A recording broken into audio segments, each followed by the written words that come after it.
What's going on, family? This is going to be a dope video because we're going to talk about the Ballin Bishop Lamor Whitehead.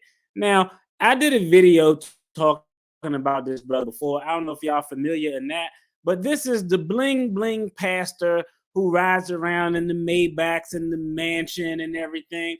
But some months ago, he went viral because there was an armed robbery in his church for his jewelry. And I actually did a video.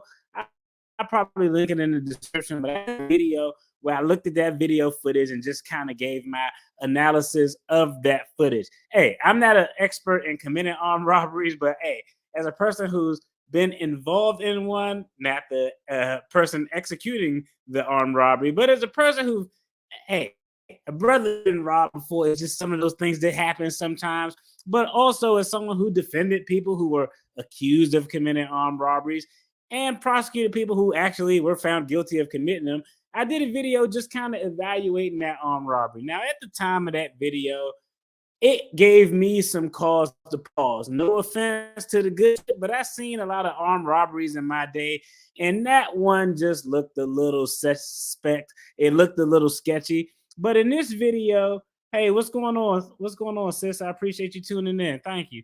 In this video, we're going to talk about the latest and greatest news. I don't think it was a surprise that anyone would come to the conclusion that this man of the cloth would be committing fraud. It's just a pattern. He had lawsuits filed from members of his church who he borrowed money from, asserting that he was going to invest it. And do you think he invested it? No, he probably used it to buy some Ballin ass crib or shoes or lease a car or something. But we're going to dive into this. But more importantly, after we go through the article, I want to talk a little bit about why are these type of schemes so common? Why do people fall for them? How we could avoid these types of schemes, and what is the mindset that we got to have to change our situation so we don't fall for these type of schemes. Yeah. Hey, I knew he would be back. It was just a matter of time.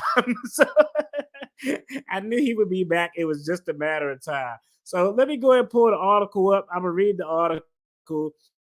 Uh, this is 99% his fault, but 1% I'm going to put on the system. But let's go ahead and dive into this article. Let me pull it up here. All right, New York City Bishop Lamor Whitehead fake bank records to finance New Jersey mansion, says the feds. Controversial Bishop, Brooklyn Bishop Lamor Whitehead fabricated bank records in an attempt to finance his $1 million New Jersey mansion. Federal prosecutors charged in a new indictment Wednesday. To get a mortgage approved for the sprawling Paramus estate, Whitehead, age 44, altered bank records to make it appear that an LLC he controlled had an average balance of more than $2 million. What was the actual balance? The actual balance was $10. The actual balance in his accounts for that LLC was $10, but he fabricated bank records to make it look like he had an average daily balance of $2 million. The embattled church leader who made headlines in 2022 when he was robbed at gunpoint of more than $1 million in jewel in front of his congregation also allegedly created a fake bank as part of the scheme to get the mortgage loan in 2019. The pastor fabricated bank records for AMS LLC from at least in or about October 2018 up to and including February of 2019 in an effort to obtain a mortgage in excess of $1.3 million to fund the purchase of his New Jersey home, Manhattan federal prosecutors wrote in an indictment. I know I saw the Ballin Bishop. I was like, at first I was like, Akon committed fraud. I thought that was Akon at first, but I was like, nah, Akon good on his buddy, but nah, that was the bishop. Okay, Whitehead, who was arrested by federal agents and hit with 4 charges in December of 2022, was slapped with an additional count of wire fraud related to allegedly fabricating information linked to the LLC. Okay. In short, what is wire fraud? Wire fraud is when some type of fraudulent activity occurs through some electronic or digital medium that led to you actually committing fraud. So if I had a fake bank account and I made a transfer from my bank to another, wire fraud. If I sent emails, anything that could be used and sent electronically, essentially to help proliferate whatever the hell the fraud was.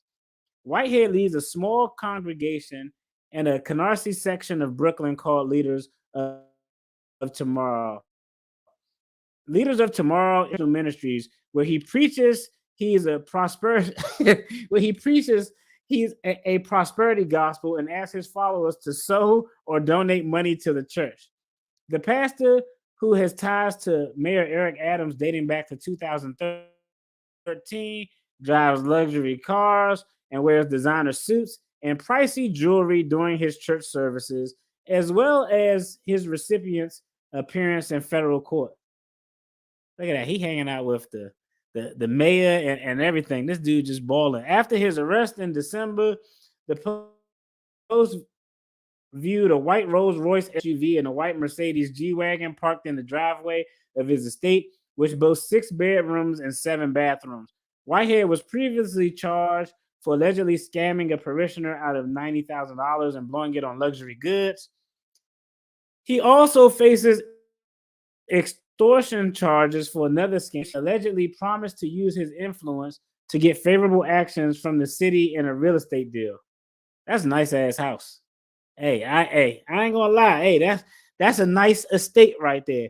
Whitehead was robbed at gunpoint while preaching in this small church by a trio of masked bandits who forced him to get caper. 2 of the alleged robbers were charged in Brooklyn federal court and have pled not guilty.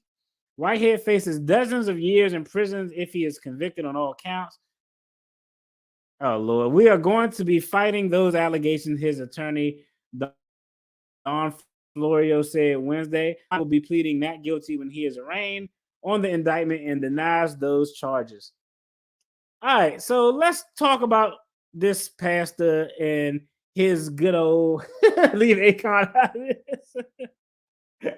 Hey, I'm not. Hey, Akon is an upstanding citizen. Hey, he does a lot of good things in the community. Sometimes he allegedly gets his brother, who looks like him, to perform at his concerts to free up his time. But hey, everybody lip sync, so that's neither here nor there.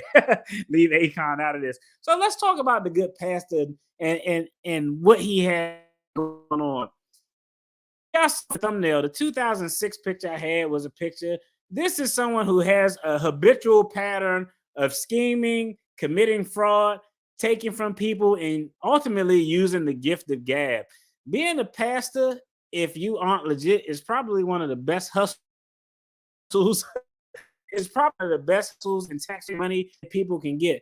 But this is all too common, and a lot of times we fall for it, especially I can only speak for the community that I see the most, but especially in the Black community. Now, it is interesting because when we talk about this, I use the title "Get Rich or Die Trying," but when we talk about this, and shout out to my guy Pocket Watching with JT, because I saw him do a video talking about Pastor Whitehead as well. But when we talk about this, money isn't a bad thing, okay? I'm a guy who grew up in a church. My family is deep in the church. Money is a bad thing.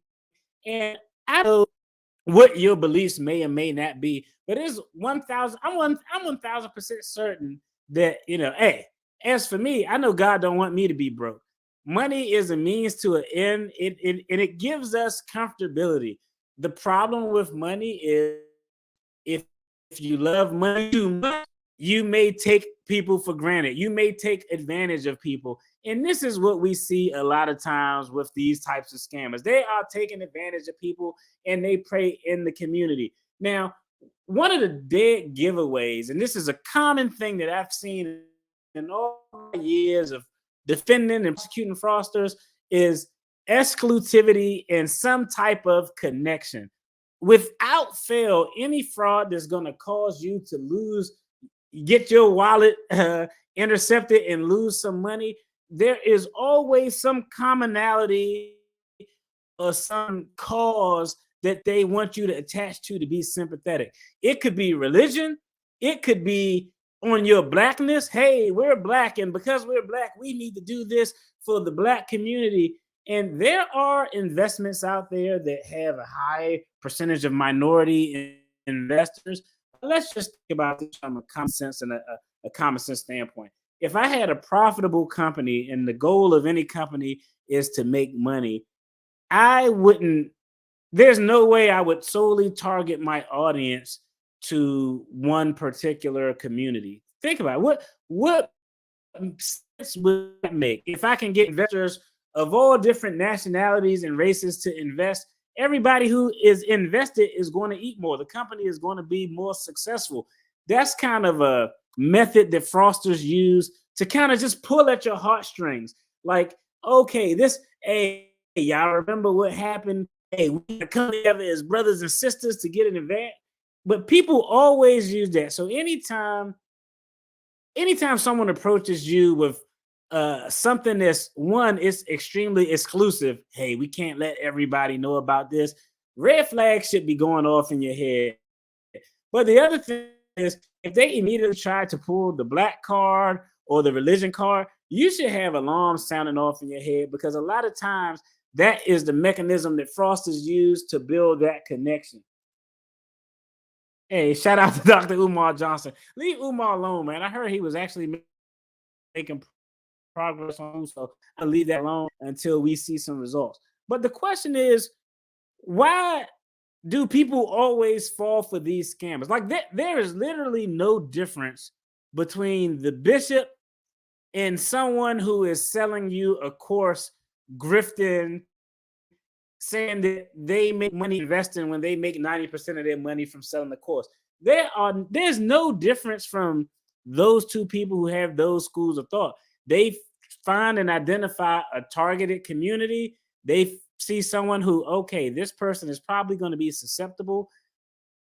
Who would be the target person you would pick on if you were having a church? Let's say if I was a shady pastor and I had a church.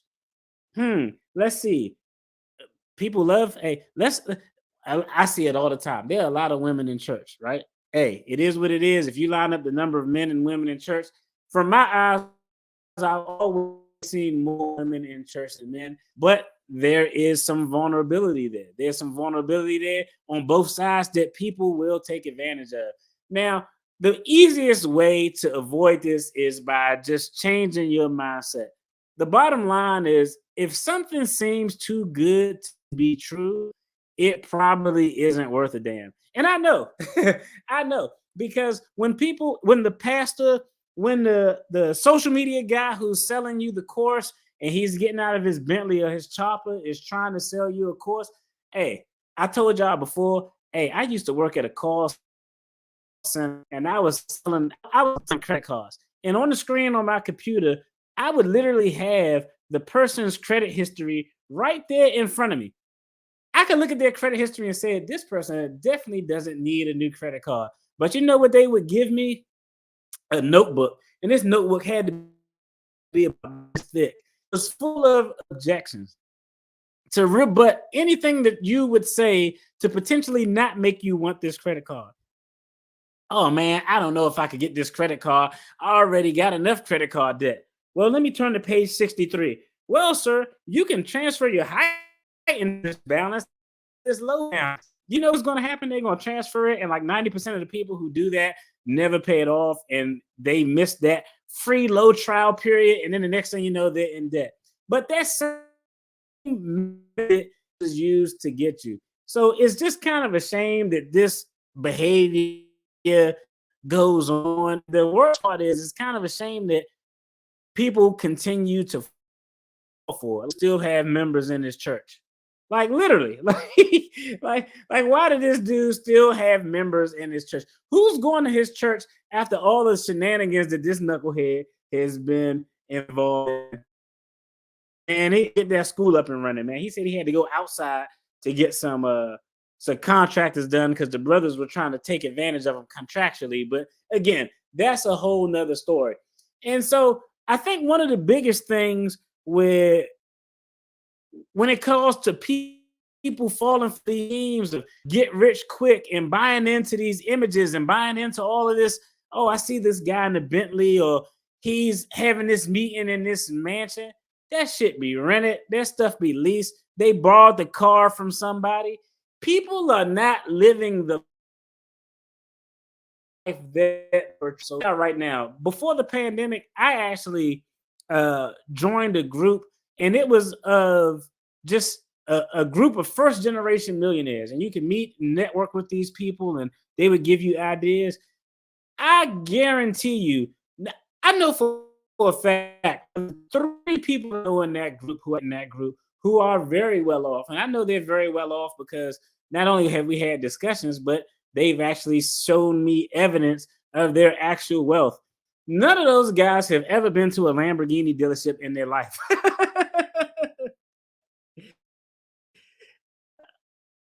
Yeah.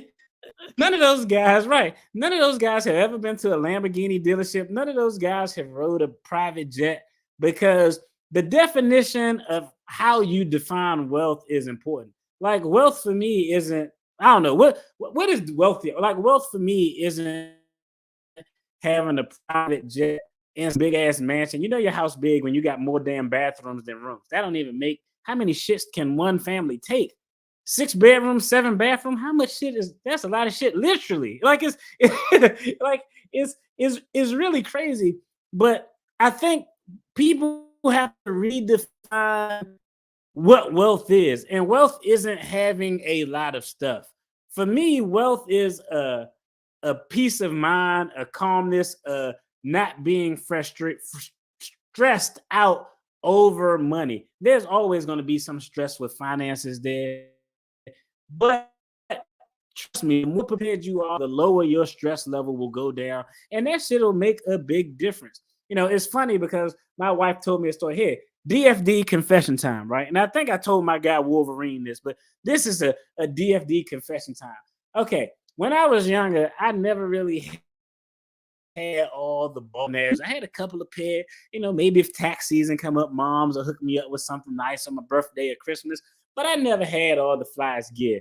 So what did I do? In true black man fashion, the minute I was able to buy my own stuff, I just created this shoe fetish. I would buy 4 pairs of Jordan, the exact same shoe in 4 different damn colors, just to have them. I only got 2 feet. I didn't even have a car. I was making car payments. I'm walking around wearing them shoes for, but I got 250, $300 shoes. I mean, I, literally, I had a closet just full of shoes. And one day I sat and counted, and it was over like 23 pair of tennis shoes. I wasn't playing no basketball. It was just me buying shoes, compensating for the fact that I couldn't get those shoes.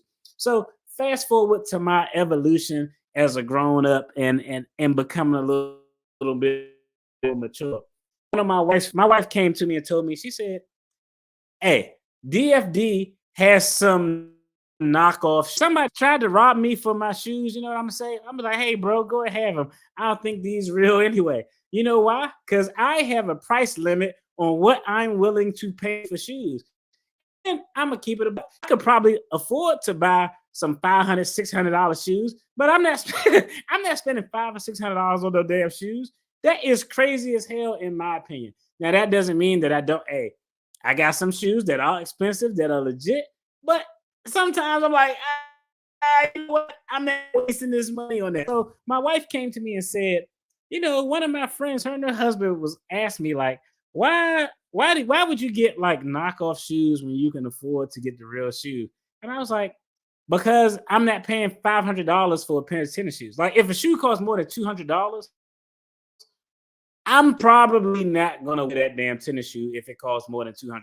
That's just me. And then you know my mindset changed. Now I will tell you, when I get my wife something, nah, it's not gonna be fake, because that'll be that's a whole different question. I'll be like, hey, honey, Merry Christmas with this knockoff bag and the symbol all cricket. Nah, that's fine. But for me, I normally spend about $200 if it's a pair of tennis shoes I want. If I want a pair of tennis shoes that cost more than $200, I'm probably going to sit there and really make a tough decision on, do I really want these shoes, or do I just like the style and the model of the shoes? Because let's just think about it. Let's put this in the context. When I go to work, I'm wearing the suit, so I'm wearing dress shoes. All my dress shoes is real. When I go to work, I'm wearing the dress. I'm wearing dress. I'm wearing the suit. I got dress shoes on. Okay. If I'm working from the crib, I probably got on my gym shoes, which are really expensive because I'm old. My knees are bad, so when I'm running, I need something to cushion my flat feet, to cushion my flat feet. But I literally bought expensive pair of shoes and they just sit in the closet and I may have worn them once or twice. And that just made no sense to me. But they couldn't understand why I would do that if I could actually afford to buy the shoe. You know, a lot of people think that it's about oh, well, people buy knockoffs to front like they got something. Nah, I don't buy knockoffs to front like I got something because if you ask me, I'm gonna be like, oh fam, these ain't real. But you know what is real? The title that I have to my vehicle. I put more value in the title, actual vehicle, not than the shoes I have on my feet. You know, like I got like probably 5 pair of like shoes that are just like, okay, these are my 5 go-to shoes that are legit. But I'm like, man, I want these retros, but I'm not $900 for no fucking tennis shoes.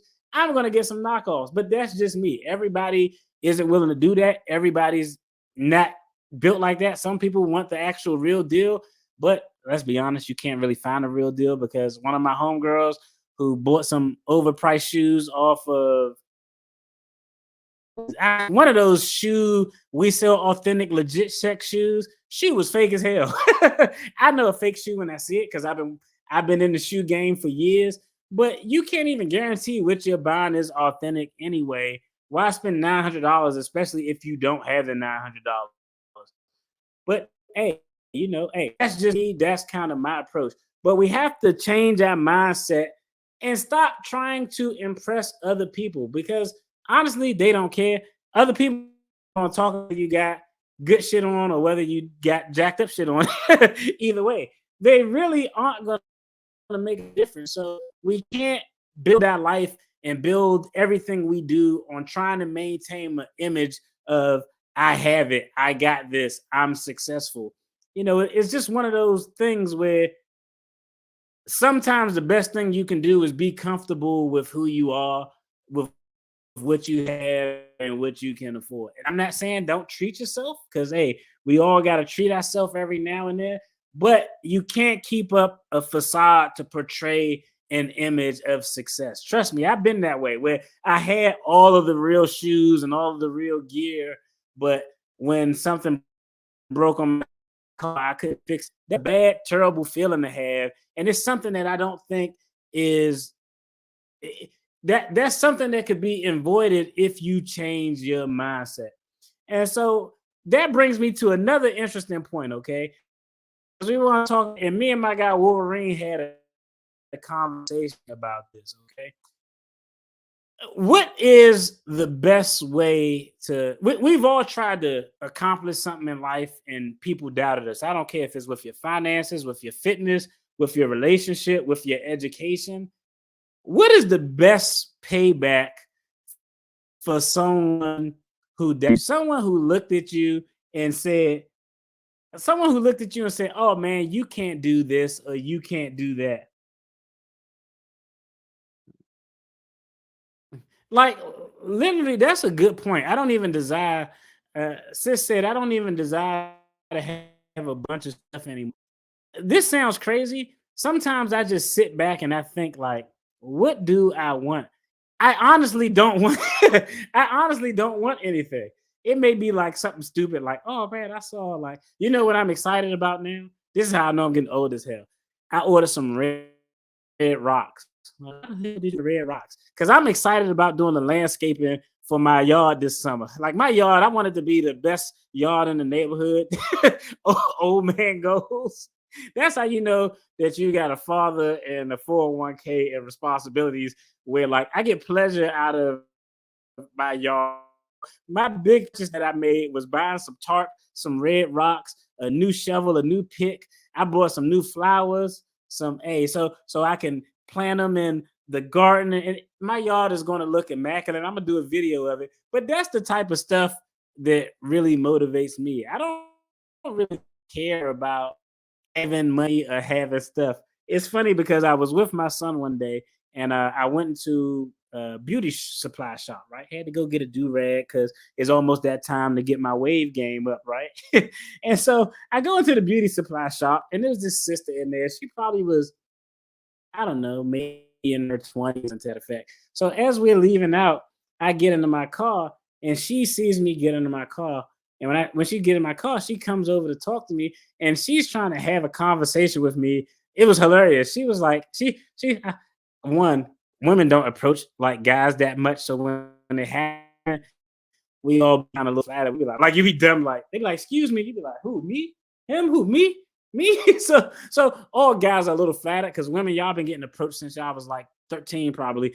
That don't happen to guys that often. So when it happened, we be like all confused and dumb. But she was clearly trying to talk to me. And then I thought this was hilarious. She said, come see me. And I was like, come see you. She was like, yeah, I'm about to go to work at this strip club. So my next response was, do I look like a you know what who go to a strip club?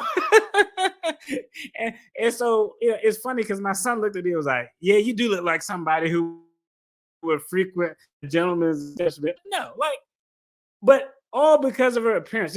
She didn't say anything to me when I was in the store. It wasn't until I got into my vehicle and she saw my vehicle and made an assumption about me, about what she thought I have, about the type of person that she thought I was. And that's kind of the nature of the game. We see people with it, we think they're living a certain way, and a lot of times that's just not the case. And it's crazy because someone who makes has a financial nexus, it's crazy because that's the name of the game when it comes to finances. It was last year when the stock market was just going up. You could put money into anything. You can literally invest money into anything, and that shit would probably go up. Everybody looked like a genius. Everybody was like, oh, if you invest in Bitcoin and this, everybody looked like a genius. A lot of those people now, they aren't talking about investing. They aren't talking about cryptocurrency because everything is down. It's easy for everyone to look like a financial guru when everything in the financial sector is going well. So all of that leads to the smoke and mirrors. You see a lot of finance gurus popping up with rappers and wearing Gucci, and like very few of them, if any, are really living that lifestyle. So it's interesting to just see the dynamics, and you got to be able to separate the real. You got to be able to separate the real from the fake. This is legit. This is what's real. This is what BS. This is what my vision of financial freedom, what vision of success is. So once you could come up with your own definition for what is a success for you, what is a win for you, you define your wins. Not all these. I don't define your wins. None of these other YouTubers, none of the Cardones, everybody who telling you you should cash out your 401k, they don't define what your fucking wins are. Oh man, I dropped the F bomb. I try to stay away from that curse word on this channel, but they don't define your wins. You define what your wins are. So define your wins as something that's in within the parameters of what you consider victory. So the last thing I wanted to talk about before I jumped off here, and I'm probably gonna have to chop this video up. I want to talk a little bit about Michael Jordan. And no, we're not talking about Michael Jordan, the rapper. I mean the rapper. He might as well rap because he suck as a GM. But we're not talking. He bought Charlotte Bobcats for 180 million. It's valued at something like I think they said it was valued at $1.7 billion trying to sell it. So he about to make a lot of damn money. So that's gonna work out for him. But I want to play this clip of Michael B. Jordan real quick. And I want y'all opinion on, hey, is this fair or foul in his reaction as to how he dealt with this? So let me go ahead and pull this video up. This is going to be interesting.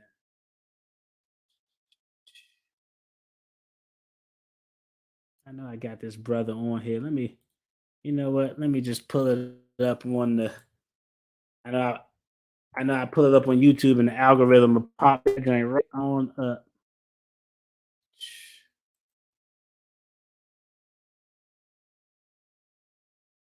Let's see. One this up. As soon as I put in Michael B. Jordan corny, that popped up so fast. All right, so we're gonna talk a little bit about this video real quick. I want to play this, and we're gonna talk a little bit about was Michael B. Jordan fair or foul in this, and how he dealt with it.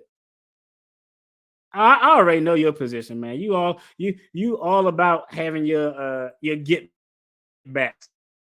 Your up. All right, there you go. Let's get this video queued up. So I'm gonna let y'all check. Then I'm gonna jump back and provide a little commentary on it. And we know each other. We go way back all the way to Chad Science and Newark. Okay. Thank you. And it is awkward. Oh, y'all trying to start drama over here. The whole thing went down on the red carpet at a screening of Michael's approach for an interview by L'Oreal, the host of the Morning Hustle Show, who reminded him they grew up together. And we know each other. We go way back all the way to Chad Science and Newark. Okay. I did not say that. Misquoted for sure. You did not hear me. So we used to make fun of the name. But yeah, he is obviously killing things out here. Yeah, so that corny comment comes from a 2021 episode of the Undressing Room podcast, where L'Oreal, her co-host Eva Marcille, and Dominique DeDiva talked about the actor. Jordan is just like a nice, corny guy. And I don't mean that as a slight, right? I mean, we all know that the nice, corny guys treat you the best. To be fair, it was actually Eva who called Michael corny. But L'Oreal did admit that in high school she used to make fun of him. To be honest with you, we teach them all the damn time because it's Michael Jordan. Let's start there. And he was no Michael Jordan. And then he also would come to school with headshot. We lived in Newark. Yeah. Like that's the hood. You know what I mean? So we would make fun of him like, what you gonna do with your little stupid headshots? Like, and now look at him. Well, not with all that. All right, so yeah, y'all let me know. Like he held on to that shit for years.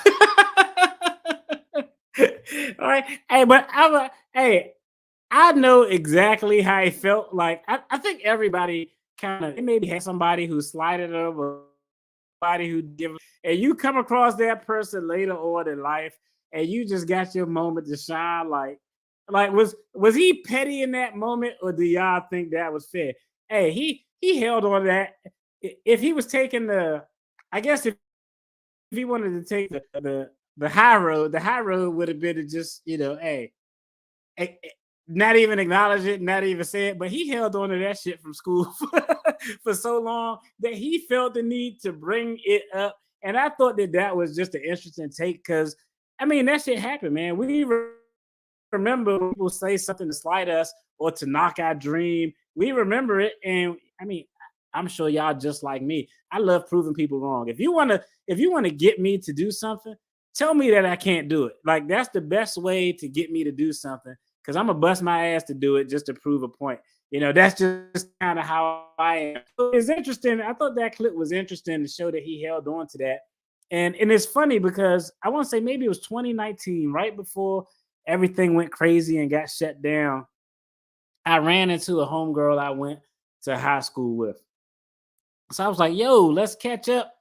Let's grab some lunch. We ended up grabbing lunch. And it was funny because one of the conversation that came up was she was like, she could remember the people specifically who were the people who picked on her versus like she was like, oh yeah, you never really picked on me. And I didn't pick on nobody because I mean I ain't have shit. I can't pick on nobody. I'm gonna pick on somebody if I ain't got nothing. Unless you think you're gonna come for me, then it would be a problem. That's wild.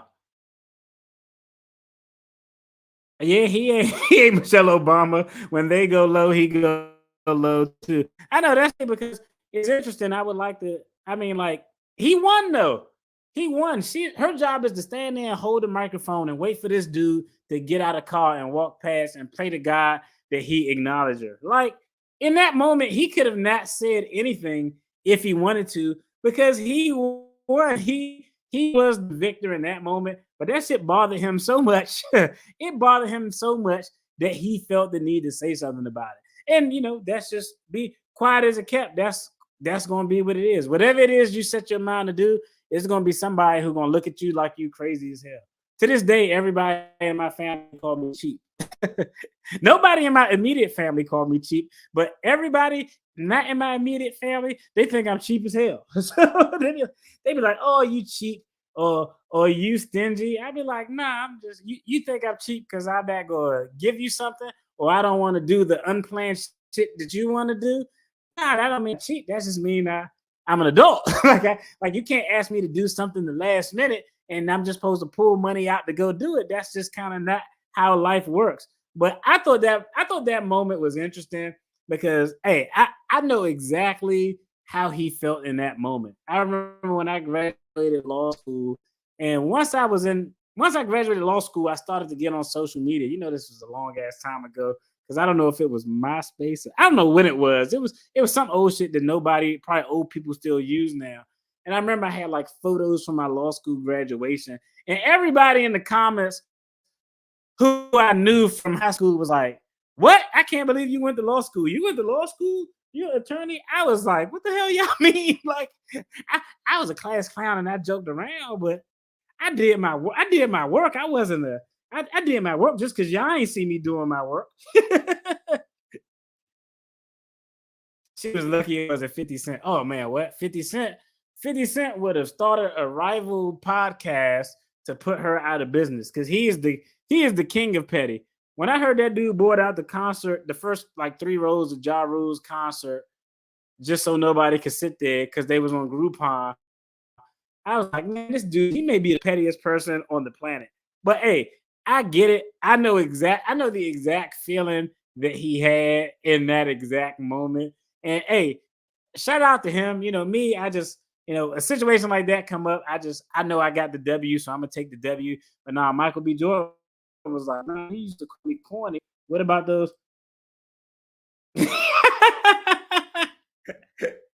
Man, that was a long time ago, man. Black Planet, man, was Black Planet was back in what, like 99, 2000?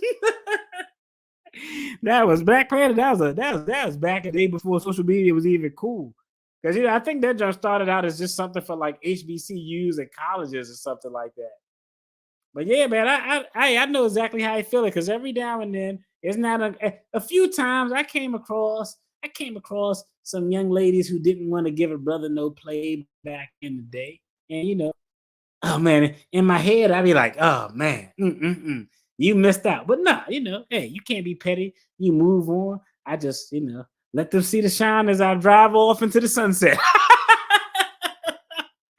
Next time I'm gonna let my inner Michael B. Jordan out though. I'm like, damn girl, family happy as hell. We about to go on vacation with my lovely family and enjoying it like that Dave Chappelle skit. Yeah, next time I feel that way, I'm gonna let my inner Michael B. Jordan out. Fuck it.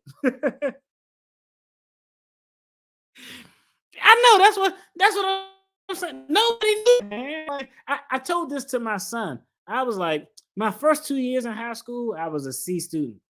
I just got like a 2.0 or whatever the average was. I was an average ass student.